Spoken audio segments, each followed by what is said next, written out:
This morning I said it was a pleasure to be with you, and now that the temperature has risen considerably, how much more of a pleasure it is to be with you this afternoon, and mercifully I'm not speaking this evening, so this is the last thing I need to do today. Now, what I want us to consider together is this topic of tell me the old story, but not in the old way. And we're looking at understanding plot in preaching.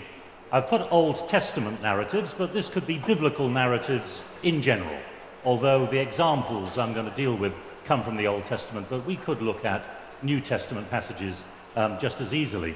Now, one of the reasons for dealing with preaching biblical narrative is that I think it's one of the things that we as preachers do quite a bit of. We preach quite a bit on biblical stories. The problem is, I think that often we don't do it very well. And the not doing it very well is what I might refer to as the old way. And I must confess to being guilty of falling into the old way myself. I can remember one of the first sermons I preached. In those days, I struggled to get to 25 minutes in a sermon. You know, I was praying the Lord to sustain me past 17 minutes. But I remember a sermon I preached on the story of Jacob. And it's quite vivid in my memory, because as I recall it, in my 25-minute sermon, I spent 24 minutes saying, Jacob did this, Jacob did that, and what do you know? He did the other as well. First 24 minutes of the 25 minutes doing that, and then in the final minute, may the Lord bless us as we meditate on these matters. And there's always that temptation simply to go through a story verse by verse and then bolt on an application, or as I did, ask them to work it out. Don't expect me to do it for you. I'm the preacher. You work out the application for yourself, you see. And then there's another problem with preaching Old Testament stories, and that is that we deliver the story and then we just latch on to a random point in that narrative. And we make that random point the whole. So let me just illustrate this. The random point, of course, is always the point that confirms our prejudices. Okay, we latch onto that point and then we deliver that. So let me give you a scenario which may be familiar, the kind of thing familiar to you. If an Adventist preacher has chosen this passage for his sermon to deliver to the saints, and so he stands before the congregation and he announces that my scripture reading today is Matthew chapter 14, verses 6 to 12. So let's just read that. When Herod's birthday was celebrated, the daughter of Herodias danced before them and pleased Herod. Therefore he promised with an oath to give to her whatever she might ask. So she, having been prompted by her mother, said, "Give me John the Baptist's head here on a platter." And the king was sorry. Nevertheless, because of the oaths and because of those who sat with him, he commanded it to be given to her. So he sent and had John beheaded in prison. And his head was brought on a platter and given to the girl, and she brought it to her mother. Then his disciples came and took away the body and buried it and went and told Jesus. And the Adventist preacher then proceeds by announcing to his congregation, my message today concerns the dangers of dancing. Now, it's in the text, but we have latched on to a random point and made that the whole. So, as preachers, we need to know how narratives work if our sermons on biblical narratives are going to work as well. If we can understand how the narrative works, then our sermon is more likely to work. And there's a good reason for taking time to consider biblical narratives, because increasingly in our society, narratives, stories, are making a comeback. You know, when I was a boy, all those years ago, I just confessed to one of my former students how old I actually am, and he almost collapsed in a heap. But when I was a boy, stories were the sorts of things you just dismissed. Stories, you know, you read them in the dentist's waiting room when you're trying to take your mind off the appointment, or on holiday on the beach, but stories don't really cut the mustard. Sorry, people are translating, aren't they? They're not really for adults. But these days, increasingly, people are more and more relating to stories. Let me hear your story, a narrative that they can identify with, characters they can identify with. And the better we understand how the Bible deals with those things, the better, the more precise, more focused our preaching is going to be.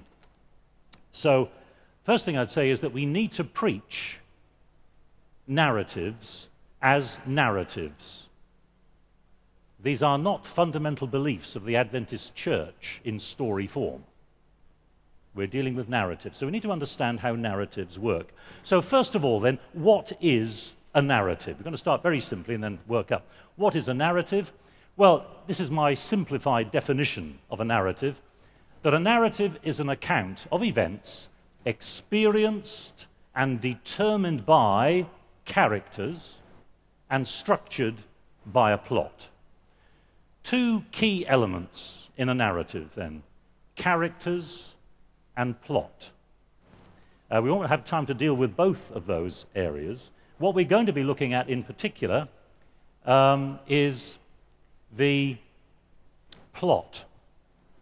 We could spend much more time, but we're going to be concerning ourselves with plot. That's going to be the focus of this presentation, and then I'm going to leave time for questions afterwards.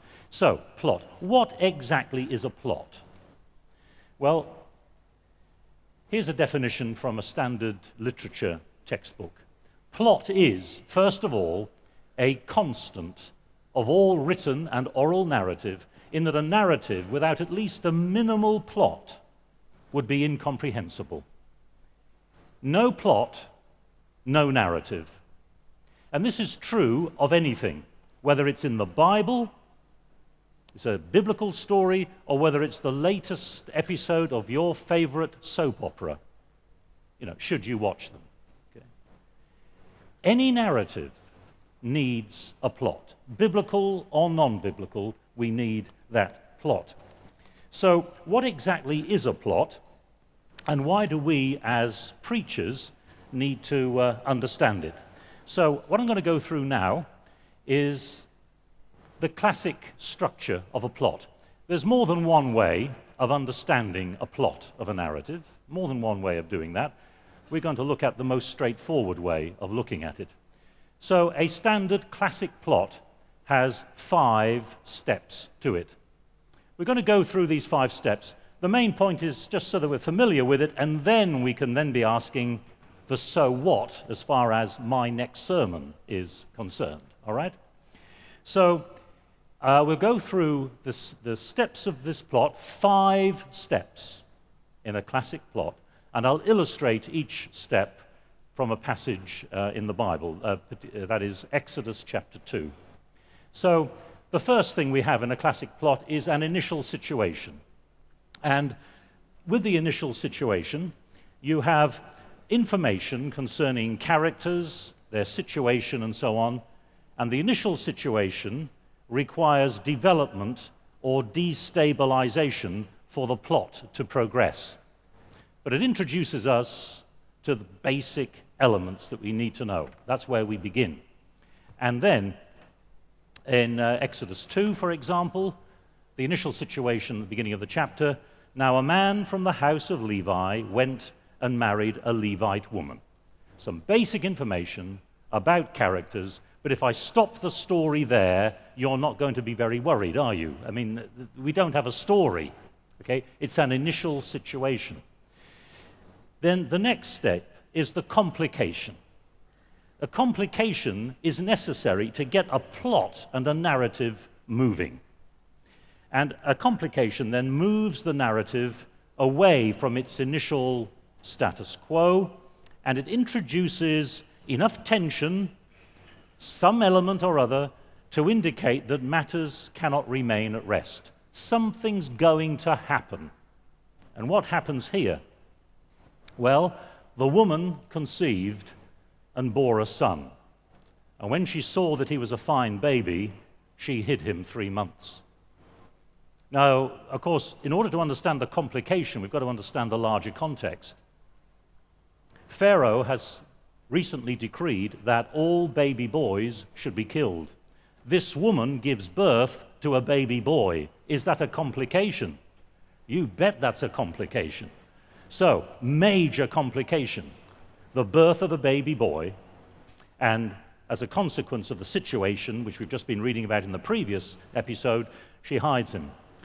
Then from complication, we come to the third step, which is known by different terms, but the one I'll use here is transforming action. And transforming action is the means of managing the complication. Okay, so we have a complication now, so let's try and do something about it. What might be done concerning it? So the transforming action is sometimes only potential, but it's at least potential, but usually the means of managing the complication.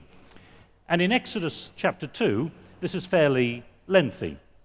So I've edited it down to its basics so we can follow. What's the transforming action here? Well, she got a papyrus basket for him, put the child in it, and placed it among the reeds on the bank of the river. The daughter of Pharaoh came down. She saw the basket. When she opened it, she saw the child. "This must be one of the Hebrews' children," she said. Then his sister said to Pharaoh's daughter, "Shall I go and get you a nurse?" Pharaoh's daughter said to her, "Yes." So the girl went and called the child's mother. So here's the transforming action, the possibility then of managing that complication by the child's sister. All right? Then, fourth step in a 5-step plot, we move from transforming action to the resolution. Very important, the resolution. Because the resolution concludes the move started by the transforming action. And it resolves the issues introduced by the complication. I'll come back to this later, but the resolution in a plot is absolutely critical. What gets the story started is the complication.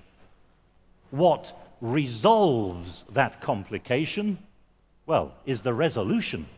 This is the heart of the story. In many ways, you can say this is where everything is being directed, to the resolution. So in Exodus 2, what's the resolution? Well, Pharaoh's daughter said to her, "Take this child and nurse it for me, and I will give you your wages." So the woman took the child and nursed it. You see how the complication has been resolved. Complication, child born, death. Resolution, please take this same child and nurse it, keep it alive and bring it up. The complication has been resolved. And then fifth and final step, the final situation. And the final situation brings a narrative to a resting place. And with the final situation, quite often what happens is we return to the initial situation, or we move on to a new stage of equilibrium, the balance there.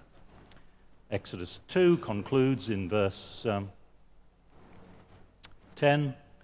When the child grew up, she brought him to Pharaoh's daughter, and she took him as her son. She named him Moses because, she said, I drew him from the water. So, 5 steps in a classic plot. Those are how the 5 steps work in the first 10 verses of Exodus chapter 2. Just to go through those 5 steps very quickly, just to remind us where we've been. Quinary, that's a term which is sometimes used to refer to this 5-fold plot, okay? 5-fold, 5-step or quinary. We have initially the initial situation, then we have the complication, the transforming action, the resolution, and then the final situation. Now, just a word here on these 5 steps. Quite often you find that the transition from one step to the next is gradual rather than being just abrupt. So sometimes 2 people looking at the same narrative may draw the lines in slightly different places. That doesn't matter so much, but it's the flow of the narrative which is the significant thing, rather than arguing over does it come in the first half of the verse or in the second half of the verse. Now, I've said that a full-blown 5-fold plot has 5 steps. Now, not every plot has 5 steps. This is what a full-blown plotted narrative looks like. But you do need, almost without exception, you do need at least 3 of these 5 steps. So you might not find all 5 in every narrative. But almost without exception, you will have 3. And those 3 are the initial situation, the complication, and the resolution. Initial situation, complication, resolution. Those are the 3 which are just about mandatory to have in a plot. And of course, you will get variations on a theme as well. Sometimes you'll get repetition, you will come down to resolution and then you'll go back up and find a second complication and so on before you finish. But you're all experienced preachers and readers of God's Word, aren't you? Aren't you? So that will not trouble you in any manner. So sometimes you do get variations on a theme. So what I want to do now then is, what does that have to do then with preaching a sermon? We've chosen a narrative and we're going to preach a sermon on it. So I'm going to look now at how an understanding of plot can help in structuring our sermons. And there are a number of possibilities. Once you've identified the plot of a biblical narrative, one thing you might choose to do is simply to reproduce, to replicate the plot of the narrative in the structure of your sermon. That's one way to go. Well, let me show you an example. We'll deal with a passage, look at Daniel 3 as an example. So here's my plot analysis of Daniel chapter 3. The initial situation. We all know the story of Daniel 3, right? The initial situation is that Nebuchadnezzar demands that all bow before his idol. That sets the scene. That is the initial situation. Complication. 3 Jews refuse. It's not going to be as easy as Nebuchadnezzar thought. And you see that he doesn't deal with complication in his life very well. So we go from initial situation, complication, then the transforming action. From the point of view of Nebuchadnezzar, how might he solve the complication? Well, he throws the 3 Jews into the furnace. That'll sort them out. So that's the attempt to deal with the complication. The complication was refusal. All right? What is the resolution? Well, from Nebuchadnezzar's point of view, the resolution would be that the 3 Jews will be burnt to cinders in that furnace. But the resolution, actually, is that the 3 Jews survive, and the king acknowledges God. So previously he's been asking everybody bow down before my God, but now in the resolution, he acknowledges their God. And then the final situation is that the king promotes the 3 Jews. That's how this story comes to a resting place. So, what are the possibilities then for structuring a sermon that you want to preach on Daniel chapter 3?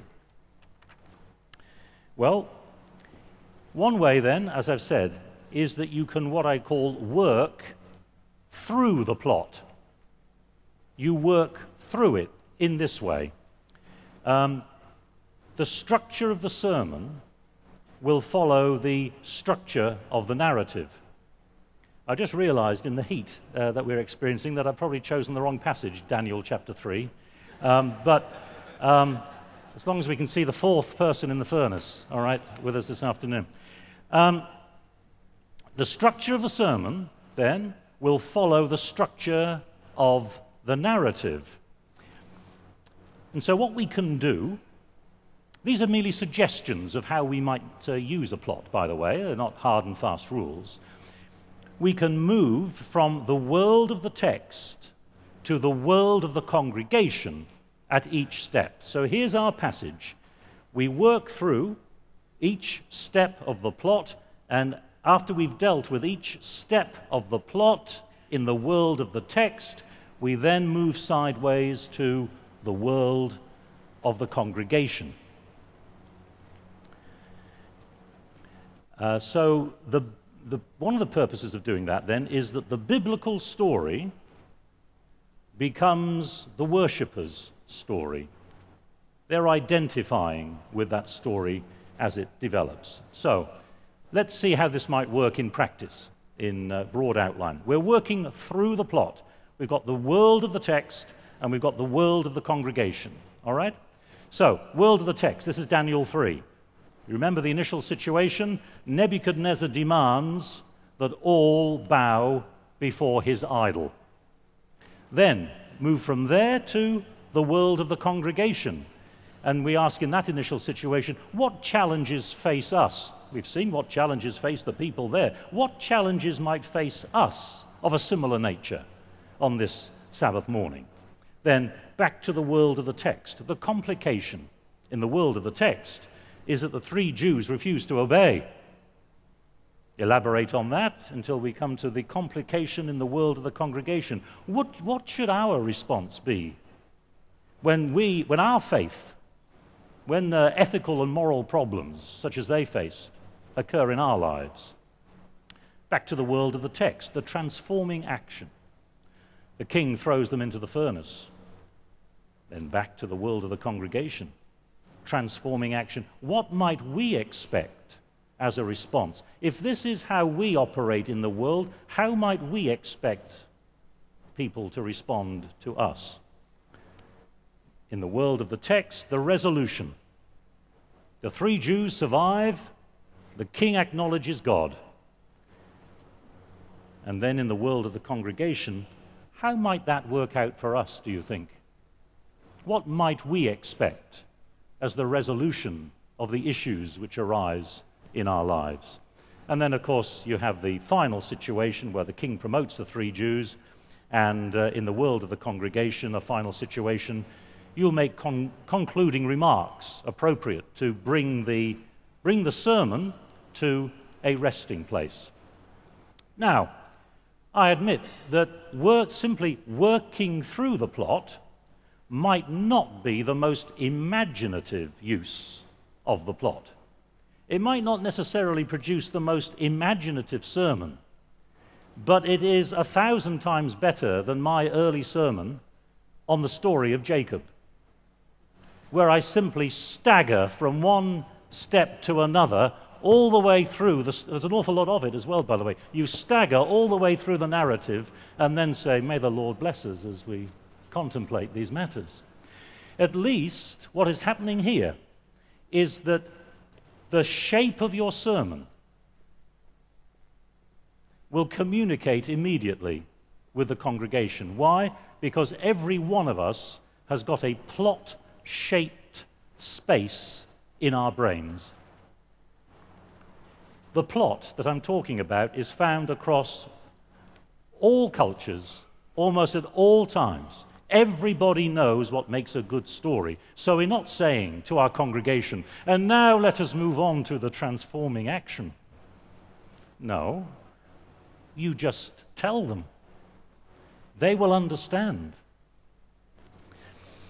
Even if they've never seen this, it will find a lodging place in their minds. But rather than simply just working through the plot, we can also work with the plot. And this may throw up some more possibilities. Now, working with the plot, I would say one of the most important things you can do when you're working with the plot is identify the resolution. Keep reading that narrative until you are certain what is the resolution in this narrative, because that gives us our key to success. So when we're working with the plot rather than working through the plot, with this, the plot is identified, but it's not reproduced in the sermon. Okay? So the resolution is the climax of the narrative, as I've said. Hence, essential to identify the resolution of the narrative. And then once you've got it, once you know what that resolution is, then adopt the resolution of the narrative as the heart of the sermon. So if we're reading a story, the question obviously comes to mind, am I doing justice to this story? Well, if you preach that story and don't touch on the resolution, there's an easy answer to that question. No, we're not.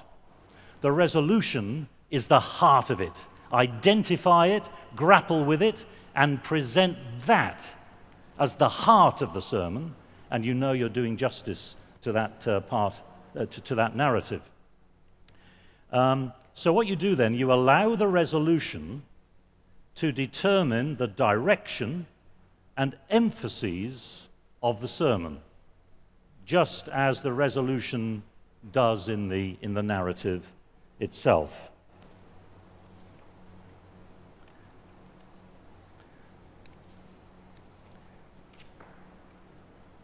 So then, come back to Daniel chapter 3, and we're looking here, working with the plot, right?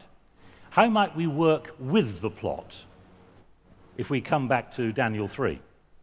Well, the first thing is the essence of the resolution of the narrative in Daniel 3 is, and I've boiled it down here, we identified it earlier, but you boil it down to its essence, is the words of King Nebuchadnezzar, paraphrased here, that God delivers those who resist earthly powers and trust in him.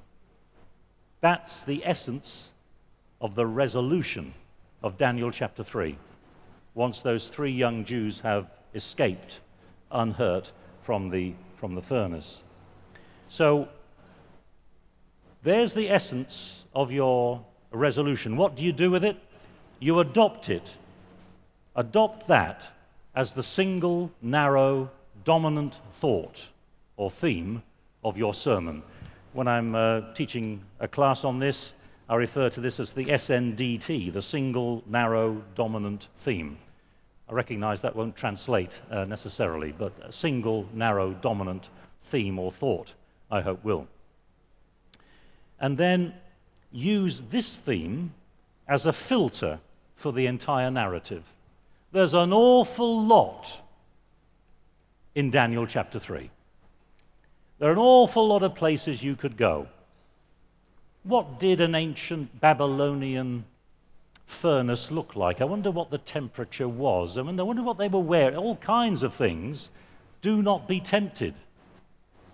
Make sure that this single, narrow, dominant theme, which is the essence of the resolution, guides you as to what you will emphasize and what you will not emphasize. Know what is major and know what is minor by applying the essence of the resolution, so that when your congregation get home after your sermon and their husband or wife asks them, who missed church, what did the preacher talk about today, you will say with confidence that God delivers those who resist earthly powers and trust in him. Okay? Rather than, it was an awfully good sermon, I just can't remember what he said, but it was a fantastic sermon. So this all helps to decide the shape of your sermon. Now, if we come back to Daniel 3, oh, sorry, I think maybe I should have said one thing more. Yes, sorry, I should just say this, that each step of the plot is not necessarily followed. Not in this kind of a sermon. Knowing the plot has helped you to understand the narrative, and then you preach that. But you don't go through every step of the plot necessarily with this. And this produces what's called a big idea sermon. There's your big idea at the top, okay? God delivers those who resist earthly powers and trust in him. Now, when Daniel 3 is preached, I've heard quite a number of sermons on Daniel 3 and quite a number of good ones. One or two of those have been ones I've preached myself on Daniel 3. All right? But we've all heard, many of us probably have preached excellent sermons on Daniel chapter 3. And there is an element in Daniel 3 which has attracted preachers like bees to a honeypot. And that is, remember that tremendous statement of faith that these three young men make. Our God, whom we serve, is able to deliver us from the flames, O King. But if not, now that appeals to any preacher looking for a rhetorical flourish to head up to the final hymn. But if not, let it be known to you, O King, we will not bow down and worship your God. Now, I'm not saying you cannot preach a decent sermon emphasizing but if not. However, once you know the plot, you know that that is not the climax of this story. But if not is simply part of the transforming action that gets us to the resolution. So by all means, stir up the pure consciences of of our congregations with a but if not, but please get to the resolution. Otherwise, we have taken a point from the story and made it the whole, but it is not the point that the story itself is emphasizing. It's there, let's preach it, but don't think that's where it comes to a climax, because it isn't, I think, the climax. Now, this also allows for, sorry, I've got to finish very quickly. This also allows for subtlety. You see, this is the resolution, the words of the king. God delivers those who resist earthly powers and trust in him. Now, this is where you can certainly come back to the but if not. Because you might wonder, is the king being a little simplistic? God delivers those who resist earthly powers and trust in him. Because what did our three friends say in the transforming action? Our God whom we serve is able to do that, but if not. So you might want to play those two off against one another. Where the resolution of the narrative comes in this case is here. But the three friends might recognize it isn't necessarily the case every time. Okay, so you can have subtlety in there. So the resolution gives you the heart of your sermon, but the narrative itself provides those subtleties that you can work with. And then, very quickly, if I can finish on this, preaching a narrative series. I just want to say a few words on this, because it relates to plot. We've seen how individual narratives have their plot. What I would suggest is that if we're going to preach on a single narrative, I think it's best to preach on a series of narratives. So people see the connection between this and the next and the next. So people get the large picture, not just a single narrative. Now, well, I've done this myself as well, and I suspect you have too, where you preach a sort of profiles of faith series. The faith of Abraham in a certain story, then the faith of David in a certain story, the faith of Gideon in another story. And there is some merit in that kind of series. However, the danger is that in each of those narratives, we go from complication to resolution, problem solved. Somebody else the next week, we go from complication to resolution, problem solved. Next week, somebody else, complication to resolution, problem solved. But the problem is that life isn't like that. Life doesn't always simply go from complication to resolution, and that's the end of the matter. But when you preach a series of smaller narratives, it is much easier to be realistic. Let me show you this. I'm concluding on this. Macro narrative, sorry, that's simply the term for the larger narrative. Okay, you've got the larger narrative within which you have smaller, you might call them micro narratives. Let me just give you one example from the book of Genesis.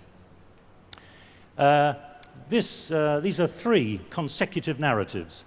Genesis 11:27 to 12:9. That story comes to a resting place with the news that Abraham is in the land of promise. Well, isn't that wonderful? He's in the land of promise. All his problems are solved. Well, no, not really, because in the very next narrative, there's a complication. There's a famine in the land of promise. But fear not, for the resolution is that Abraham is now blessed in Egypt. Well, thank goodness for that. Until the next episode, when Abraham is expelled from Egypt, but the resolution is that Abraham is back in the promised land. Problem solved. Until the next episode. So there is, I think, pastoral sensitivity in preaching a series of narratives, because it shows that resolutions are often temporary. Complications always arise, and even resolutions, brothers and sisters, might not last the rest of your life. Let's learn from Scripture, we might say, how to deal with the recurring complications which complicate what we think at the time might be resolutions. I'm sorry, I've gone over time. Let me just say this, otherwise I'll forget it. I forgot to bring something with me. I forgot to bring with me a book called He Began with Moses. And what I've given you this afternoon is a portion of the first chapter in that book. It's a book which I co-edited, and I've got a first chapter there, preaching Old Testament narrative with plot. But you've got an entire book, an imaginative book, on how to preach the Old Testament by, putting myself to one side, prominent Old Testament scholars. You'll know some of the names. So if you want to read more on that, I can recommend that. In fact, if enough of you are interested, I can probably get it to you at a 50% discount, all right? However, I don't want to engage in a kind of Samuel Bakayoko book promotion at this point.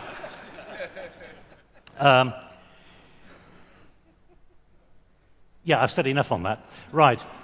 He Began with Moses, InterVarsity Press, the publisher. Do we have, sorry, I don't know who's in charge of this.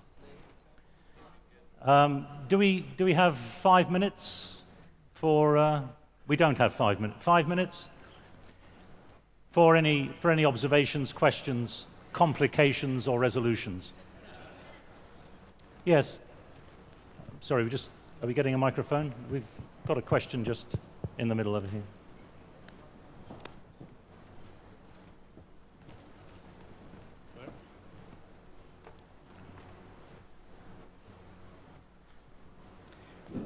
Well, how would you relate this approach of yours to, interpretation of the Jesus' parables?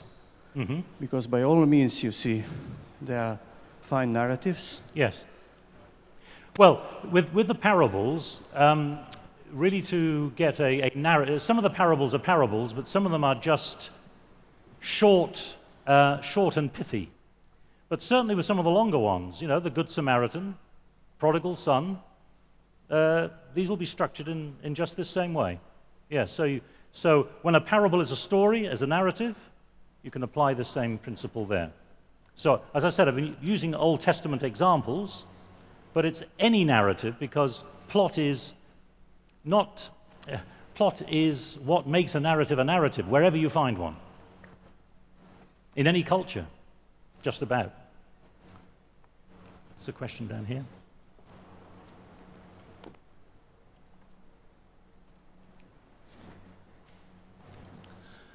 Would you just consider preaching more about if not? Because I know a church member whose daughter died, Yes. and he said, we have been taught in the church that God is going to resolve our problems. And he said, from my youth days, I was taught that. Mm-hmm. But the real situation shows me that if not is much more important than always resolution.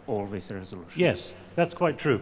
On that particular topic, I think I would say that if I'm preaching on Daniel 3, I might get around to the but if not. So I'm not saying that that is an illegitimate thought or expression, but there are other passages which make the but if not really central to everything that they're doing. So I might be inclined to preach the same message but from a different passage. Okay? As I said, if you're preaching through, let's say you preach through Daniel 3 and you're going through each step, you come to the transforming action, out of necessity you're going to preach but if not, if you're working through the plot like that. Yeah. Okay, maybe, yeah. I appreciate your exposition about preaching. What I actually saw also this morning is, I mean, following a plot. I can do that. I mean, I read it, I think about it, find the plot, fine, fair enough. But you got an extraordinary talent for transforming this plot into our age. And that is where you didn't talk a lot about. No. And I guess that's the second part of this presentation, because that's where the very difficult thing is, as far as I can see. Yeah.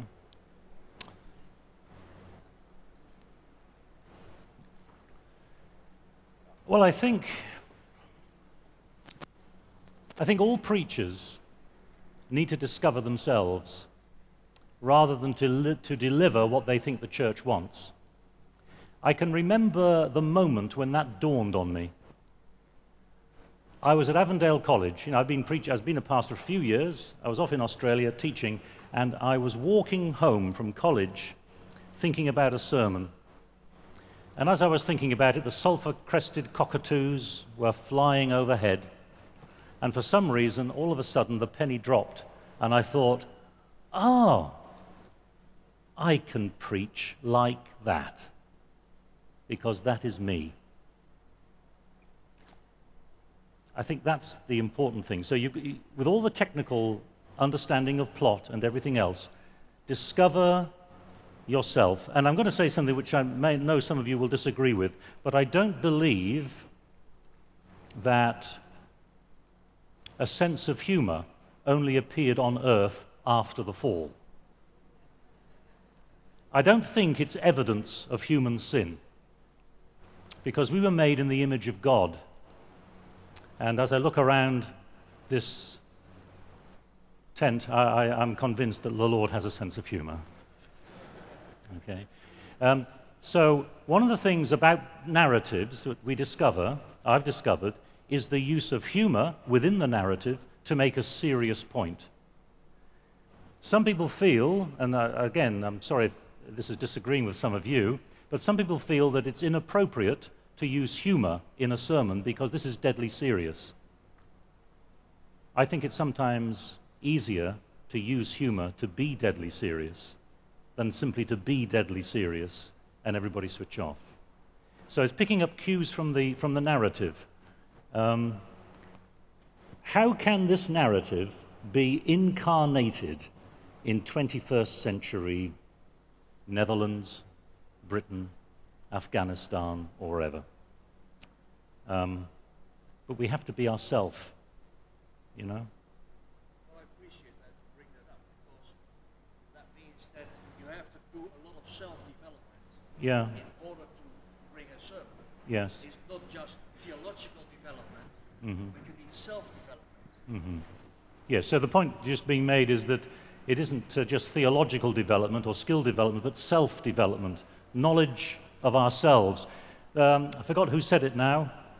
It'll come to me, but somebody who said, preaching is the art. Preaching is not the art of preparing a sermon. Preaching is the art of preparing a preacher and delivering that.